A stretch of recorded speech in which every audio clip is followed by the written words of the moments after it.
The price of a name. There was an African village called Nkume, nestled between rolling hills and thick forests, where the rustling of leaves was said to be the whispers of the spirits. In Nkume, names held power. When a child was born, the elders listened closely for the spirit's guidance, for it was believed that a name was not merely a title, but a prophecy, a path carved by destiny itself. I remember the day Okezi was named.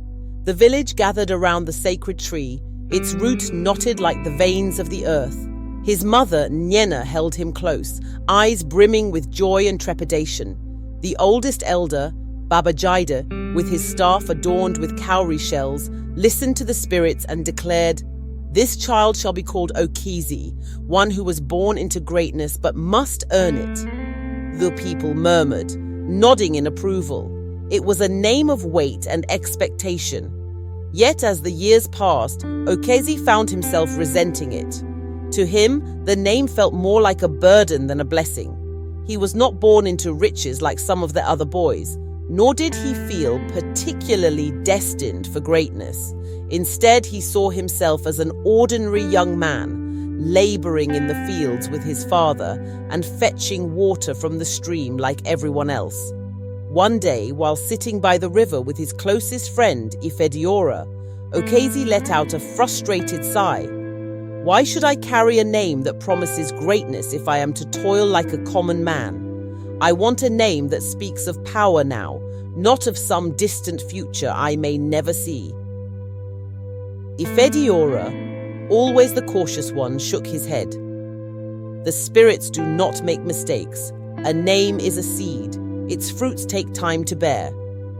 But Okezi was impatient.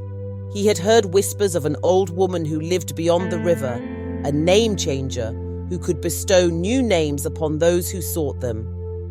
It was said that few dared to seek her out, for her price was unknown, and her magic was tied to the unseen forces of the world.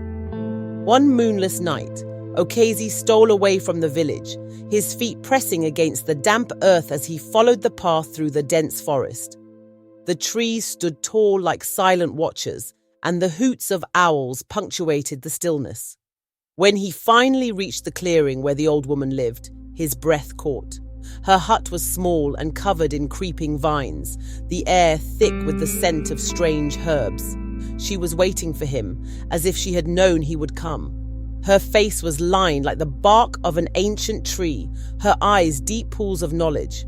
"You seek a new name," she said, her voice both kind and sharp, like a blade wrapped in silk. Okezi squared his shoulders. "Yes, I want a name that speaks of power and greatness, not of some faraway destiny."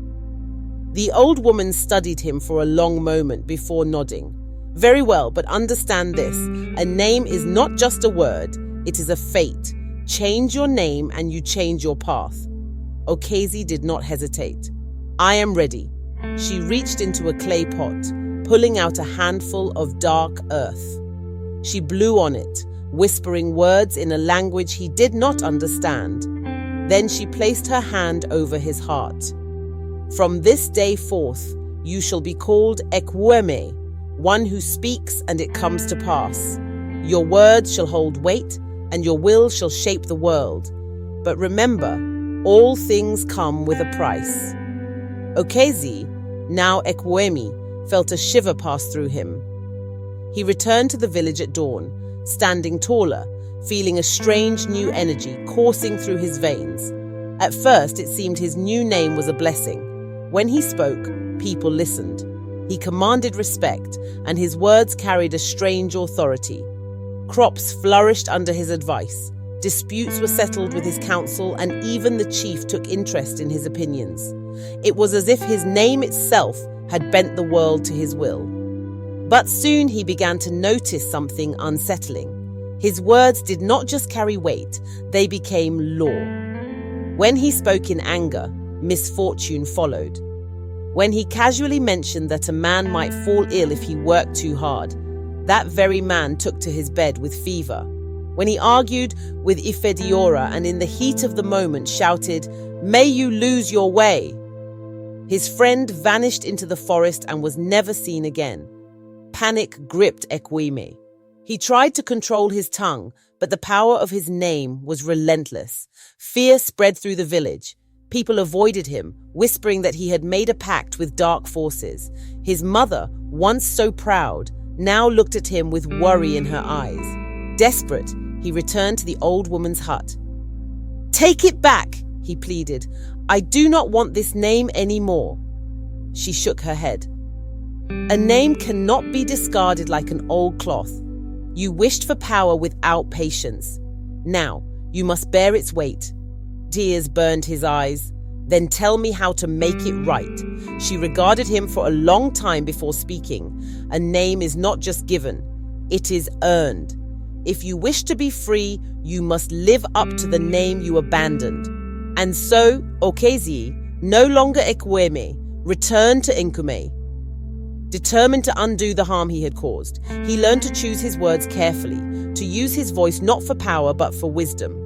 He sought out the families he had wronged and made amends. He worked harder than ever, no longer seeking greatness, but simply to do good. Years passed, and with time, the villagers stopped fearing him. They began to trust him again, not because of his name, but because of his deeds. And one day, the elders gathered and spoke his name once more, not as a burden, but as an honor. Okezi, one who was born into greatness but had earned it.